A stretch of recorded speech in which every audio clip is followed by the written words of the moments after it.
చికిత్స కోసం ప్రత్యేకంగా 2 పడకలు ఏర్పాటు చేస్తామని వైద్య శాఖ ప్రకటించింది. పొట్ట చేత పట్టుకుని గల్ఫ్ కు వెళ్లి మోసపోయిన వారిని చూశాం. కానీ ఉపాధి కోసం బ్యాంకాక్ వెళ్లిన తెలుగువారు బందీలుగా మారారు. చేతిలో పని లేక, వీసాలు రాక, తినడానికి తిండి లేక ప్రాణభయంతో బిక్కుబిక్కుమంటున్నారు. ఏజెంట్ల మోసాలకు పోలీసుల నిర్లక్ష్యం తోడై అమాయకుల జీవితాల్లో కల్లోలం రేగుతోంది.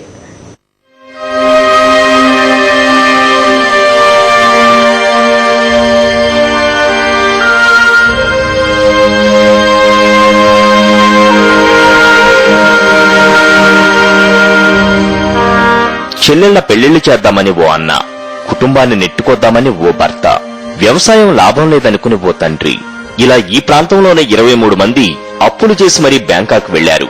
అప్పో సొప్పో చేసి 2 లక్షలు ఏజెంట్ల చేతిలో పోసి దేశం దాటారు.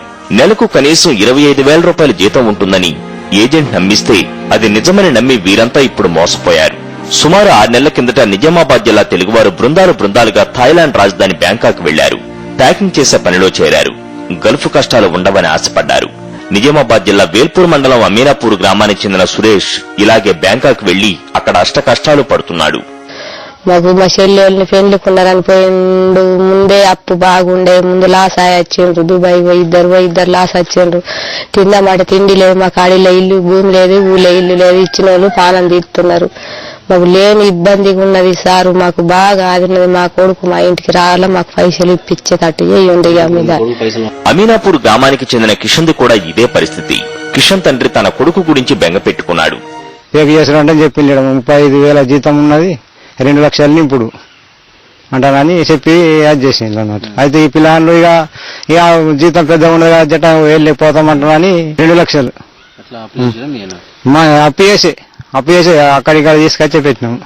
బీడీలు చుట్టుకుంటూ బతుకునేడుస్తున్న ఈమె పేరు లావణ్య. వేల్పూర్కు చెందిన ఈమె భర్త భూమేష్ కూడా మంచి సంపాదన కోసం బ్యాంకాక్ వెళ్లాడు. అక్కడ పనిలేక ఆరోగ్యం పాడై నానా అవస్థలు పడుతున్నాడు. లావణ్య సాయంతో సాక్షి ప్రతినిధి బ్యాంకాక్ లో ఉంటున్న బాధితుడు భూమేష్ తో మాట్లాడారు. బ్యాంకాక్ లోనే వచ్చి 5 నెలలు అవుతున్నది. ఇవాళంతా ఇక్కడ ఇప్పుడు 2 నెలల మీద 20 రోజులు పనిచేసిన. 2 నెలల మీద 20 రోజులు పనిచేసిన.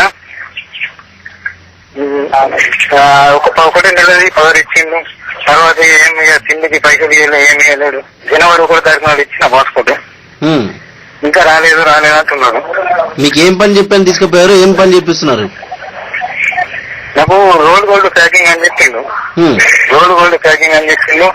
ఇలా రోల్ గోల్డ్ ప్యాకింగ్ లేదు. అన్ని పూసలు ఉచ్చులు ఉన్నది. అన్ని ఐటమ్లు చిన్న ఐటమ్లు తయారు చేసుడు. అది ఎక్కువ విలువ, ఆడికే లాభం లేదు. మాకేం ఇస్తాడు జీతం 25,000. అదే తక్కువ రేట్లు ఉన్నాయి. ఆడికే లాభం లేదు. మాకేంటి ఇస్తాడు 25,000 జీతం. ఇదే జిల్లా అంకాపూర్కు చెందిన జగన్ అనే మరో వ్యక్తి వ్యవసాయం లాభం లేదనుకుని బ్యాంకాక్ చేరి అక్కడ అష్ట కష్టాలు పడుతున్నాడు. బాధితులందరి వీసాలు, పాస్పోర్ట్లు ఇప్పుడు నకిలీ ఏజెంట్ల చేతిలో ఉన్నాయి.